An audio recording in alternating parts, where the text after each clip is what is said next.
नमस्कार। President of Charotar university of science and technology Shri Surendra Patel ji, provost of university doctor R B. Upadhyay ji, registrar of this university doctor Atul Patel ji, members of governing board and other dignitaries, deans of various faculties, principal of institutes, distinguished delegates, graduating students, parents and alumni, friends from media, ladies and gentlemen, बोलो सियावर रामचंद्र की। मेरे को सुरेंद्र काका जी ने कहा, मैंने पूछा ये चारोतर क्यों नाम दिया आपने? उन्होंने कहा इस स्थान का नाम है चारोतर, इस इलाका के नाम है चारोतर, और Charu means gold, so certainly this is a region of gold mines, golden people, golden opportunity, starting from Sardar Vallabhbhai Patel to the milk revolution to this distinguished and prestigious institute. You all have created history. और देश में तो कुछ घंटों के बाद, अभी आपने टीवी में देखा होगा, कुछ घंटों के बाद महाप्रभु श्री रामचंद्र जी की भव्य मंदिर में प्राण प्रतिष्ठा होगा। उसी शुभ मुहूर्त में, उसी शुभ अवसर पे हम सभी लोग आज 1800 से ज्यादा स्टूडेंट्स की नई जिंदगी भी शुरू हो चुकी है। आज फॉर्मली ये डिग्री प्राप्त करने के उपरांत समाज में आपकी मान सम्मान स्वीकृति को ऑफिशियल ठप्पा लग जाएगी। मेरे को कहा गया ये 10,000 लगभग विद्यार्थियों की इस यूनिवर्सिटी ने पिछले 1.5 दशक में अपना 13th कन्वोकेशन पूरा किया है। और मैं यहां आते हुए इस कन्वोकेशन, इस यूनिवर्सिटी की पुराने कन्वोकेशन में जो महानुभव यहां पधारे थे, उनकी मैं एक लिस्ट देख रहा था। Doctor APJ Abdul Kalam, doctor R.A. Mashelkar, Pankaj भाई पटेल, पद्म भूषण डॉक्टर R. रामास्वामी, गुजरात के गवर्नर आदरणीय O.P. Kohli ji, doctor M.I. Patel, Padmashri Kiran Kumar ji, doctor Rajagopal Chidambaram जी, केरला के वर्तमान के गवर्नर आरिफ मोहम्मद खान जी, हरीश मेहता जी, डॉक्टर तेजस पटेल जी, राष्ट्रीय रक्षा यूनिवर्सिटी के वाइस चांसलर आदरणीय डॉक्टर बिमल पटेल जी, प्रसिद्ध उद्योगपति डॉक्टर अशोक पटेल जी, ऐसे महानुभावों के तुलना में आपने मेरे को भी योग्य, इस कन्वोकेशन में आने के लिए योग्य समझा। मैं व्यक्तिगत रूप में ट्रस्ट बोर्ड की और सभी विद्यार्थियों का आभार प्रकट करता हूं। इस कन्वोकेशन में जो गोल्डन क्लब है, जिनको 36 ऐसे नए पीढ़ी की नेतृत्व को गोल्ड मेडल दिया जाएगा, और उसमें से नई भारत की भी परिचय होती है। Out of 36, 22 are our girls, our daughters, और वुमेन्स। इससे बढ़िया सुखद संजोग क्या हो सकता है जब भारत दुनिया को दिशा दिखाया। G20 की प्लेटफॉर्म पे प्राइम मिनिस्टर नरेंद्र मोदी जी ने वुमेन लेड डेवलपमेंट की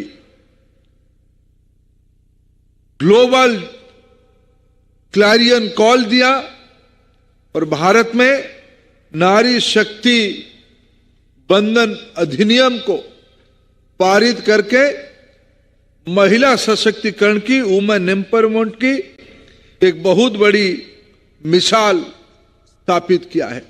उसी समय में हम ही लोग आज 22 ऐसे बच्चियों को आज सम्मानित किया जाएगा।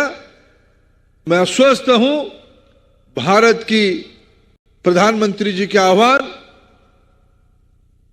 चारूसाट यूनिवर्सिटी ने शब्दशः उसको सिद्ध किया है।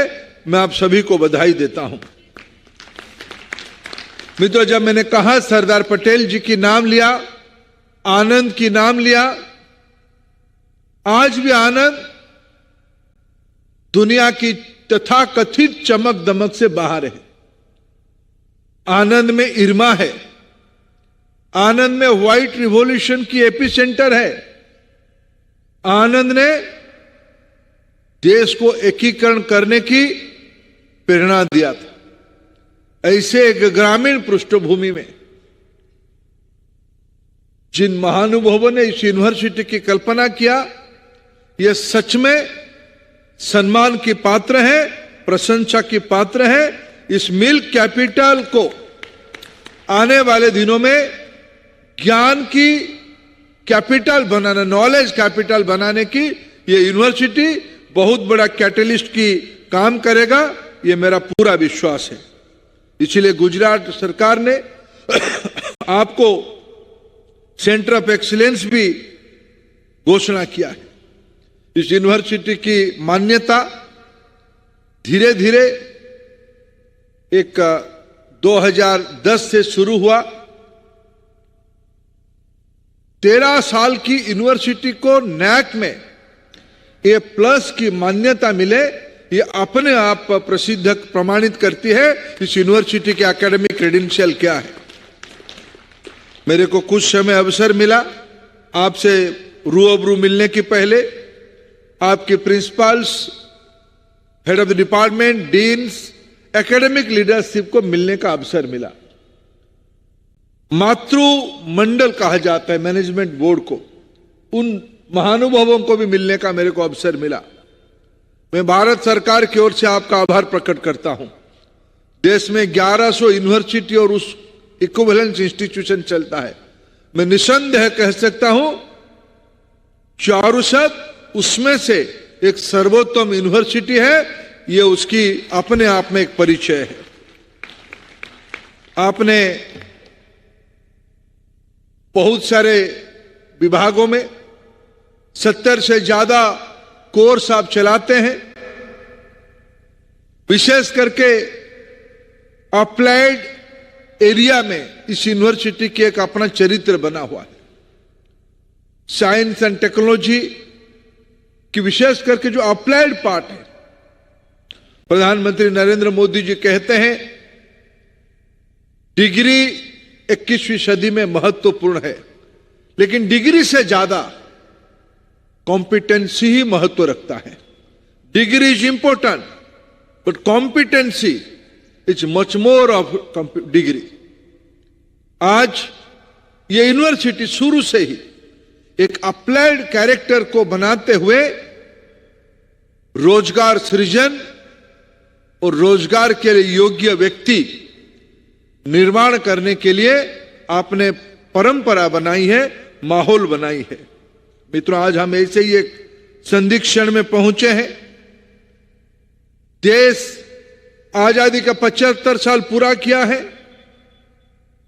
हम अमृत काल में आने वाले 25 साल आगे जाने वाले हैं। और उस 25 साल में क्या होगा?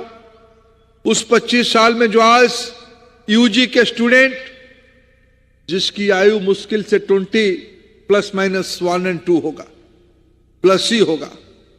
ये आने वाले 25 साल में ये ना केवल गुजरात के, ना केवल हमारी देश भारत के, और आनंद की तो परंपरा है दुनिया को रास्ता दिखाने के लिए। मैं निसंदेह आज ये कह सकता हूं, आने वाले दिनों में चारूशत की एल्युमिनीज ग्लोबल लीडर्स बनेंगे और इस अमृत काल में ही बनेंगे।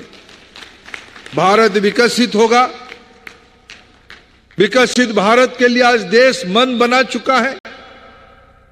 विकसित भारत तब होगा जब चारूशत की कैरेक्टर में इसकी रिफ्लेक्शन होगा। विकसित भारत कोई यूटोपियन आइडिया नहीं है, एक काल्पनिक और स्वप्न की तत्व नहीं है। आज हमारे देश में जो घटना घट रहे हैं, आज जो वास्तविकता को हम सामना कर रहे हैं, जिस सपने को लेकर हमारी पुरखों ने अपने जीवन का न्योछावर किए थे देश की कामों में, और देश आजादी के बाद समाज जीवन में जिसने जो काम किया, किसान अपना काम किया, शिक्षक अपना काम किया, छोटे व्यवसायी अपना काम किया, नौकरशाही में काम करने लोग अपने काम किए, वैज्ञानिकों ने अपना काम किया, उद्योगों ने अपना काम किया। उन सभी कामों की अच्छाई के कारण आज विश्व में हम 5 नंबर की इकोनॉमी हो चुके हैं। नियरिंग 4 ट्रिलियन हमारी इकोनॉमी की साइज नियरली $4 ट्रिलियन हो चुकी है। कुछ सालों के बाद हम $5 ट्रिलियन की इकोनॉमी बनेंगे। 2007 तक हम 30 तक हम $7 ट्रिलियन की इकोनॉमी बनेंगे, और 2047 आते आते हम हमारी इकोनॉमी साइज $30 ट्रिलियन तक हम पहुंचेंगे। जब विकसित भारत होगा उसका अर्थ क्या होगा? मित्रों, मैं आज से 17 साल पहले आनंद को 2007 में नजदीक से देखने को मेरे को अवसर मिला। मित्रों, मैं भारत की पूर्वी इलाका से, उड़ीसा जैसे प्रांत से आता हूं। मैं जब आनंद में रात को नडियाद में ही पहुंचा था, ये नडियाद है, ये नडियाद के आसपास में हम लोग हैं। मैं एक रेस्टोरेंट में खाना खाने के लिए गया। मैं उस रेस्टोरेंट में पहुंच के ही मेरे पेट आधे भर गया था। रात को 9:30 10 बजे clean, healthy, with well service मेरे को खाने को मिला था। तब मेरे मन में एक कल्पना आ रही थी, क्या मेरे तरफ इस प्रकार की स्टैंडर्ड्स आ सकते हैं जिसको आनंद ने, नडियाद ने, जिसको मैं साक्षी बन के गया था 1.5 दशक पहले। मित्रों, आज प्रधानमंत्री जी की नेतृत्व में देश की जब अर्थनीति कोरोना की महामारी के समय में भी 7-8% के अंदर चली, देश की एक नया इमर्जिंग नियो मिडिल क्लास की भी उत्पन्न हुई है। आनंद धीरे धीरे अपने आकार, अपनी चरित्र देश की अन्य जिलाओं में लेके जा रही है। यह केस स्टडी है। आज गुजरात से जन्मा हुआ मिल्क रिवॉल्यूशन, गुजरात की कोऑपरेटिव मूवमेंट, गुजरात की एंटरप्रेन्योरशिप आज देश के अन्य हिस्सों में जा रही है। यही रोड मैप है 2047 का। 47 तक देश की लोगों की लिविंग स्टैंडर्ड बढ़े, हेल्थ केयर अच्छा बन पाए, एजुकेशन क्वालिटेटिव हो, ट्रांसपोर्टेशन सिस्टम अफोर्डेबल हो, सस्टेनेबल हो, इकोनॉमिक अपॉर्चुनिटी की गैप घटे, समाज में सभी को एक रेस्पेक्टेबल लिविंग के अवसर मिले, यह सब विकसित भारत की प्रीकंडीशन होगा। और आज प्रधानमंत्री नरेंद्र मोदी जी की लीडरशिप के कारण, विजन के कारण मित्रों, दो घटना हो रहे हैं। मैं आज कॉन्शियसली इस विषय को आपके सामने रख रहा हूं क्योंकि इसकी प्रैक्टिशनर आप सौभाग्यशाली हो, आपके समय में देश की टैक्स कलेक्शन बढ़ी है। आपके समय में डिजिटल ट्रांजैक्शन दुनिया में सबसे ज्यादा भारत में हो रहा है। पहला औद्योगिक क्रांति में 18-19 सेंचुरी में मैकेनिकल फोर्स बनी, इंजीनियरिंग फोर्स बनी। सेकेंड इंडस्ट्रियल रिवॉल्यूशन में इलेक्ट्रिसिटी की उत्पन्न हुई। तीसरा इंडस्ट्रियल रिवॉल्यूशन में कंप्यूटर आया, मेगा डाटा कंप्यूटिंग हुआ। चौथा में प्रारंभ में इंटरनेट आई, और चौथा की बीच में हम आगे बढ़ते बढ़ते और एक इनएविटेबल चीज होने वाला है, आर्टिफिशियल इंटेलिजेंस। आज हमें नहीं लगता कि आर्टिफिशियल इंटेलिजेंस हमारी कोई आवश्यकता की चीज है, लेकिन मित्रों, आने वाले 5 साल के अंदर आर्टिफिशियल इंटेलिजेंस से हम लोग प्रभावित होने वाले हैं। आर्टिफिशियल इंटेलिजेंस ये कोई सिर्फ कंप्यूटर साइंस डिपार्टमेंट की पढ़ाने वाला टॉपिक नहीं रहेगा। लिटरेचर पढ़े तब भी एआई चाहिए होगा, मेडिकल साइंस पढ़े तब भी एआई चाहिए होगा, खेत में काम करे तब भी एआई चाहिए होगा। AI emerging technology, deep tech research की आउटकम है। यह सारा विषय भारत में अभी आने लगा है। ये सारे को फिलोसोफाइज करने के लिए देश में राष्ट्रीय शिक्षा नीति की इंप्लीमेंटेशन हो रही है। वो इंप्लीमेंटेशन की नतीजा क्या निकलेगी? देश की प्रधानमंत्री कहते हैं हमें समय आया है, हमें जॉब सीकर से नौजवानों को जॉब क्रिएटर बनाना है, वेल्थ क्रिएटर बनाना है, उद्यमी बनानी है, एंटरप्रेन्योर बनानी है। 2014 में हमारे सामने 100 से सरीके स्टार्टअप थे, आज उस संख्या बढ़ के 1 लाख से ऊपर हो चुकी है। बैंकिंग इंडस्ट्री पहले फाइनेंस की एक रूट था, वेंचर कैपिटल और इक्विटी की रूट में, और नौजवानों के ऊपर, इनोवेटर के ऊपर भरोसा बढ़ी है। हम सब उसकी बेनिफिशियरी है। दुनिया में अगर आज 100 रुपया की डिजिटल ट्रांजैक्शन हो रहा है, 45 रुपीस केवल भारत में हो रहा है। डिजिटल पब्लिक इंफ्रास्ट्रक्चर में भारत ग्लोबल लीडरशिप की स्थान ले चुकी है। आज एप्पल फोन अपनी मैन्युफैक्चरिंग के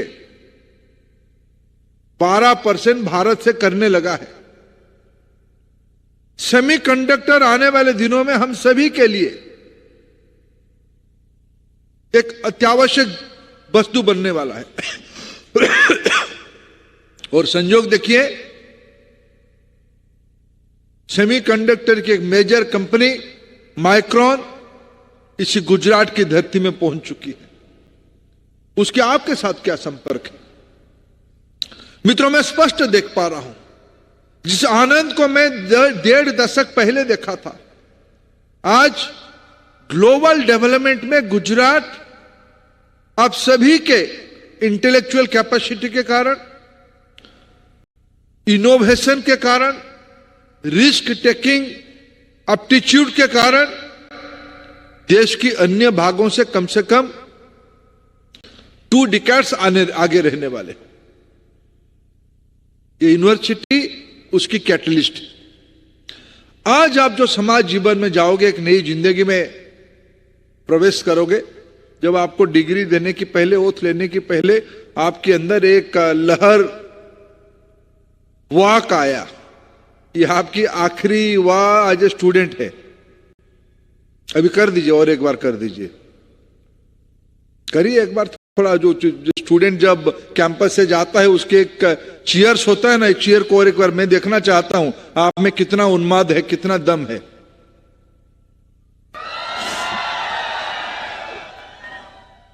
ये स्टूडेंट वाला है, ये आपका आखिरी बार होनी चाहिए। अभी वहां होगा 1000 बार हम वहां करेंगे जब देश $7 ट्रिलियन की इकोनॉमी होगा, जब देश हेल्थ केयर में 100% सिक्योर होगा, जब अफोर्डेबल ट्रांसपोर्टेशन में, सस्टेनेबल ट्रांसपोर्टेशन में हम ग्लोबल बेंचमार्क खड़ा करेंगे। ये सब करने वाले आप लोग हो मित्रों। हमारी दायित्व है राष्ट्रीय शिक्षा नीति की फिलॉसफी के आधार पे innovation, skill based education, entrepreneurship, job creation, ये हमारी नई नई कैरेक्टर होनी चाहिए। ये तब संभव होगा जब हम इस सारा विषय को गुजराती भाषा में सोचेंगे। महात्मा गांधी जी जब इस प्रदेश से साउथ अफ्रीका गए वकालत करने के लिए, उनको इंग्लिश आती थी। मित्रों, हमें कोई भ्रम में नहीं रहनी चाहिए। हम स्वाभिमानी, आत्मनिर्भर और बड़े काम कोई विदेशी भाषा को आत्मसात करने से ही हो पाएंगे। हमें ग्लोबल लीडरशिप लेने के लिए जो भाषा को समझना और सीखना चाहिए, बोलना चाहिए, उसको बोलेंगे। वो इंग्लिश हो सकता है, मैंड्रिन भी हो सकता है, जर्मन लैंग्वेज भी हो सकता है, स्पेनिश लैंग्वेज भी हो सकता है। लेकिन विश्व की मनोवैज्ञानिकों ने, समाजशास्त्रियों ने एक विषय की निष्कर्ष निकाली है, लिंग्विस्ट ने एक विषय की निष्कर्ष निकाली, कंक्लूजन निकाला है। जब तक हम अपने मातृभाषा में विषय की स्पष्टता, मातृभाषा यानी जिस भाषा में एक बालक या बालिका पहला शब्द सुनता है और बोलता है, अगर उसी भाषा में वो पहला लिखेगा और पढ़ेगा और मेंटल ब्रेन डेवलपमेंट की सब्सटेंटिव ईयर तक पढ़ेगा, तब दुनिया की किसी भी भाषा में वो पारंगम हो सकता है। भारत के एक सुपुत्र वर्ल्ड बैंक में भारत के पूर्व चीफ इकोनॉमिक एडवाइजर काम करते हैं। उन्होंने इन दिनों में टाइम्स ऑफ इंडिया में एक आर्टिकल लिखा है, इसी विषय को लिखा है सुब्रमण्यम जी ने, कि इंग्लिश में क्लैरिटी होने के लिए गुजराती की क्लैरिटी की आवश्यकता है, उड़िया की क्लैरिटी की आवश्यकता है, पंजाबी की क्लैरिटी की आवश्यकता है। इसीलिए राष्ट्रीय शिक्षा नीति ने 8वीं तक मातृभाषा आधारित शिक्षा की कल्पना की है। और अभी तो हम एनविजन कर रहे हैं रिसर्च भी। मित्रों, इस आनंद की जो कृषि की विकास हुई है, यह कोई इंग्लिश पढ़े लिखे लोगों के द्वारा, नॉलेज प्राप्त करने वाले लोगों की कारण नहीं हुई है। जो मिल्क रिवॉल्यूशन यहां हुई है, देहाती ठेठ गुजराती समझने वाला व्यक्ति को वो दक्षता आ पाई, कैसे पशुपालन बढ़िया करना, उसको कैसे कमर्शियलाइज करना, उसको कैसे कलेक्टिव और कोऑपरेटिव मूवमेंट बनाना। इसलिए आने वाले दिनों में आज भारत में ग्रॉस एनरोलमेंट रेशियो उच्च शिक्षा में 27% है। हमारी लक्ष्य 2030 तक उसको 50% करना है, तब जाके हम डेवलप्ड इकोनॉमी बनेंगे। ज्यादा लोग पढ़ेंगे तब डेवलप्ड इकोनॉमी होंगे, ज्यादा लोग स्किल्ड होंगे तब हम डेवलप्ड इकोनॉमी होंगे, ज्यादा लोग वर्कफोर्स में स्किल्ड होके आएंगे तब हम डेवलप्ड इकोनॉमी होंगे। इसके लिए रिसर्च जितनी महत्वपूर्ण है, स्किल जितनी महत्वपूर्ण है, लैंग्वेज प्रोफिशिएंसी भी उतनी महत्वपूर्ण है। अगर शिक्षा और ज्ञान और नॉलेज मेरे लिए है या समाज के लिए है? कभी कभी हम भ्रम में रहते हैं, ये शिक्षा, ये डिग्री, ये कॉम्पिटेंसी मेरे कंफर्टेबल लिविंग के लिए है। हाँ, ये है, इसमें कोई डिस्प्यूट नहीं है, लेकिन आप डील किसके साथ करोगे? संबंध किसके साथ बनेगा? आपकी नौकरी, पैसा, धंधा, उद्यम, व्यवसाय, कारोबार, आखिर उसकी रिसीविंग एंड में कौन है? रिसीविंग एंड में बड़ा समाज है। समाज क्या चाहता है? समाज की क्या भाषा है? समाज की क्या उत्कंठा, अपेक्षा और आकांक्षा है? उसको बिना समझे हम बड़ा काम नहीं कर सकते हैं। आज जब आप समाज में पहुंच रहे हो, समाज की नेतृत्व करने के लिए जाओगे, तब आपकी जिम्मेदारी तब और बढ़ जाती है इस विषय की समझ बढ़ाना। अभी कोई आपके आने वाले जिंदगी में कोई प्रोवोस्ट नहीं रहेंगे, कोई डीन नहीं रहेंगे। आपकी जिंदगी को आपकी पैर पे, जो कभी अभी क्लासरूम में आपने सुना होगा उस समय में आपको कितना समझ में आया है पता नहीं। एम्पावरमेंट आपने यहां लिखा है, एनविजनिंग एंड एम्पावरिंग, ये दोनों शब्द आपको तो यूनिवर्सिटी में प्रोफेसर ने पढ़ाया होगा, लेकिन इस एम्पावरिंग एंड एनविजनिंग, ये दोनों के काम को प्रति क्षण में अभी से आपको खुद करना है।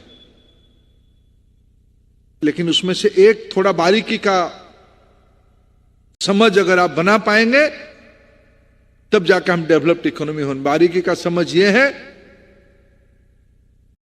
मैं खुद के लिए करूंगा या समाज के लिए करूंगा। कभी कभी मन में आता है कि मेरे को क्या जाता है, एक्सीडेंट हो गया, मैं क्यों उस उलझन में पड़ूं? पुलिस आएगा, केस होगा, फिर मेरे को बुलाया जाएगा, मैं क्यों जाऊंगा? कोई समाज में चुनौती है, मेरे को तो कोई प्रॉब्लम नहीं है, मैं तो अपना कंफर्ट जोन में हूं, मैं क्यों जाऊंगा? यह भी एक सोचने की तरीका है। दूसरे एक सोचने की तरीका, यह समस्या मेरा भी है, मैं भी ऐसे समस्या में आ सकता हूं। समस्या ऐसे हुई क्यों, उसकी मूल तक पहुंचना, जड़ तक जाना, उसके समाधान के लिए कष्ट करना।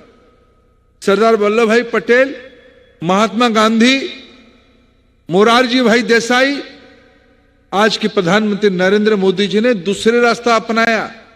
जिंदगी को अपने लिए नहीं जिया, जिंदगी को समाज के लिए समर्पित किया। और इसीलिए हमारी एक शास्त्रों में कहा गया, इसमें आपकी ध्येय वाक्य में एक अच्छा चीज लिखा है, अमृत तु विद्या। ये अमृत आज आपको मिल रहा है। ये अमृत का उद्देश्य क्या है? अमृत का उद्देश्य है दूसरों के लिए जीने से ही अमृतत्व मिलेगा हमको। आज आप समाज में जब अपनी खुद की जिंदगी में आप जा रहे हो, मैं शुभेच्छा देता हूं। मेरा पूरा विश्वास है आपको इस यूनिवर्सिटी की शिक्षा, इस यूनिवर्सिटी की सहचर्या, इस यूनिवर्सिटी के संस्कार आपको जिंदगी में सफल होने के लिए नियति ने आपने लिखवा के लेके आया। लेकिन जब देश आने वाले 20-25 साल के बाद अपने आजादी की शताब्दी मना रहा होगा, तब आप याद करोगे मैं किस रास्ते पे आया। हमारी सभ्यता में दोनों रास्ता की उदाहरण है, और मेरा आज अपेक्षा है, शिक्षा विभाग की ओर से अपेक्षा है, समाज की आपकी उम्र से मैं बड़ा होने का एक बड़े भाई के नाते, आपकी चाचा के नाते, आपके अभिभावक के नाते हम सभी की आपसे अपेक्षा है, आपकी सफलता आपकी निजी ना हो, समाज की हो, तब हम लोगों की सामूहिक सफलता उसी में है। आप सबको पुनः शुभेच्छा, बहुत बहुत धन्यवाद। भारत माता की।